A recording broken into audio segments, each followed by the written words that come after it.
সাপ্তাহিক ছুটির দিন শুক্রবারেও জমে উঠেছে নির্বাচনী প্রচারণা। দ্বিতীয় দিনে জনসংযোগে নামেন কুমিল্লা ৪ আসনের ১০ দলীয় জোটের প্রার্থী এনসিপির দক্ষিণাঞ্চলের মুখ্য সংগঠক হাসনাত আব্দুল্লাহ। সকালে দেবিদ্বার নিউ মার্কেট পৌর এলাকায় নেতাকর্মীদের নিয়ে ভোটারদের কাছে যান তিনি।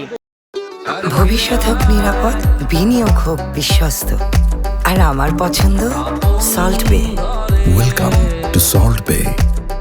আমাকে দিয়ে আর যাই হোক সম্ভব, কিন্তু আমাকে দিয়ে কোনোদিনও চাঁদাবাজি, টেন্ডারবাজি, দুর্নীতি আমার দ্বারা কোনোদিনই সম্ভব না। চাঁদপুরেও জমে উঠেছে নির্বাচনী প্রচারণা। সকাল থেকে চাঁদপুর ৫ আসনের বিএনপির প্রার্থী ইঞ্জিনিয়ার মমিনুল হক ইউনিয়ন ভিত্তিক পথসভা শুরু করেন।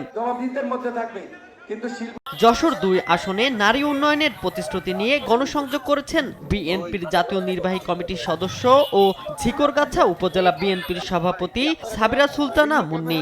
যে যেমন ব্যক্তি তাকে সেই ভাবে তাদের প্রশিক্ষণের মাধ্যমে আমরা নারী সমাজকে ডেভেলপ করতে। সকালে পবা উপজেলার কাপাসী এলাকা থেকে প্রচারণা শুরু করেন রাজশাহী ৩ আসনের বিএনপি প্রার্থী শফিকুল হক মিলন। উন্নয়নের নানা প্রতিশ্রুতি দিয়ে দ্বিতীয় দিনে প্রচারণা চালিয়েছেন ময়মনসিংহ ৪ সদর আসনের প্রার্থী আবু ওহাব আকন্দ।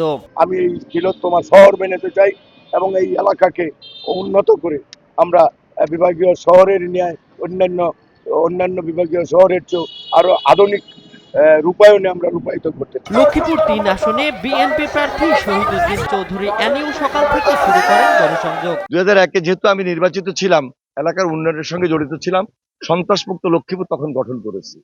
এবার সেই দায়িত্ব নিয়ে এলাকার উন্নয়নের পাশাপাশি মান সম্মান ইজ্জতের সহিত যেন আমরা সবাই বসবাস করতে পারি। চট্টগ্রাম ১০ আসনে নির্বাচনী প্রচারণা শুরু করেছেন বিএনপির প্রার্থী সাইদ আল নোমান। কুষ্টিয়া ৪ আসনের বিএনপি মনোনীত প্রার্থী সৈয়দ মেহেদী আহমেদ রুমি গণসংযোগ করেছেন। শনিবার সকালে কুমারখালী পৌরসভার দ্বিতীয় দিনের গণসংযোগে পূর্বের অসমাপ্ত কাজগুলো সমাপ্ত করার প্রতিশ্রুতি দেন তিনি। শামীম হোসেন, নিউজ ডেস্ক, দেশ টিভি।